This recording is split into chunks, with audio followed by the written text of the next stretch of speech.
السلام علیکم دوستو، تو آج کا ہمارا ٹاپک ہے موٹر ناولسٹ ورجینیا وولف۔ تو آج ہم ورجینیا وولف کی لائف کے بارے میں ڈسکس کریں گے، ان کے ورکس کے بارے میں، اور دیکھیں گے کہ انہوں نے کون کون سے ورکس لکھے اور ان کو ٹرک کے ذریعے کس طرح سے یاد کیا جا سکتا ہے۔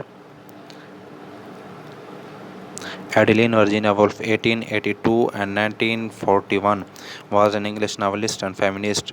ایڈیلین ورجینیا وولف 1882 کو پیدا ہوئی اور 1941 کو انہیں وفات پائی۔ واز این انگلش ناولسٹ، اور یہ ایک ناولسٹ اور فیمنسٹ تھی۔ فیمنسٹ اس کو کہتے ہیں جو عورتوں کے حقوق کے بارے میں بات کرے، یعنی فیمنسٹ کہتے ہیں کہ عورتوں کو بھی وہی حقوق دیے جائیں جو مردوں کو حاصل ہیں، اور فیمنسٹ کے الٹ ہے مسکولنزم۔ فیمنسٹ عورتوں کے حقوق کے بارے میں بات کرتے ہیں، اور مسکولنزم یہ مردوں کے حقوق کے بارے میں بات کرتے ہیں۔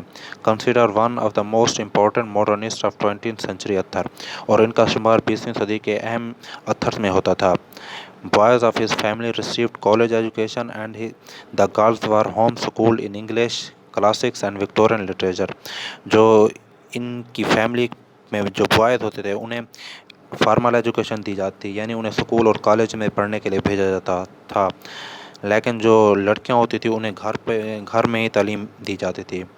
Wolf began writing professionally in 19 انہوں نے 1900 میں پروفیشنل لکھنا شروع کر دیا۔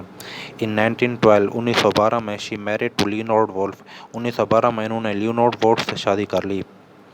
in 1915 she published her first novel The Way Out through her brother's half-brother publishing house the Gerald Duckworth and Company۔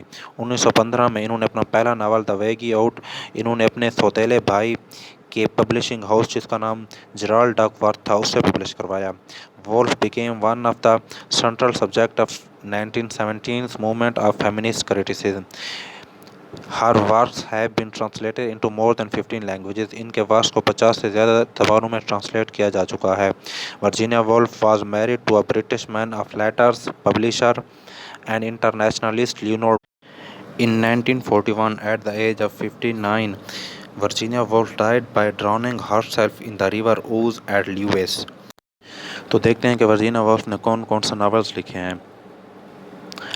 Mrs Dalloway, to the lighthouse, Orlando, a biography, the waves, the way out, between the act, night and day, the year, the haunted house and other stories,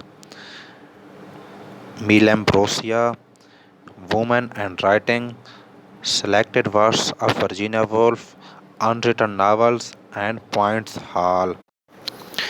تو چلتے ہیں truck کی طرف، تو دیکھتے ہیں کہ Virginia wolf نے جو ناولز لکھے ان کو ٹرک کے ذریعے کس طرح سے یاد کیا جا سکتا ہے۔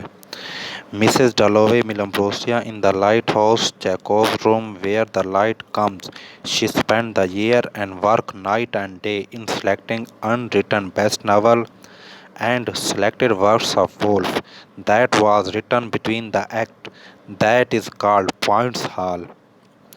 She went out to haunted house in the Orlando to find common reader and women and writing۔ Mrs Dalloway Melymbrosia یہ ایک عورت کا نام ہے جو lighthouse and Jacob's room میں رہتی ہے۔ لائٹ ہاؤس کہتے ہیں ایک ایسا ٹاور یا مینار جو سمندر یا دریا میں شپ کو سگنل دینے کے لیے استعمال ہوتا ہے۔ وہ لائٹ ہاؤس اور جیکوب's روم میں رہتی ہیں ویئر ویوز کم جہاں پر لہریں آتی ہیں۔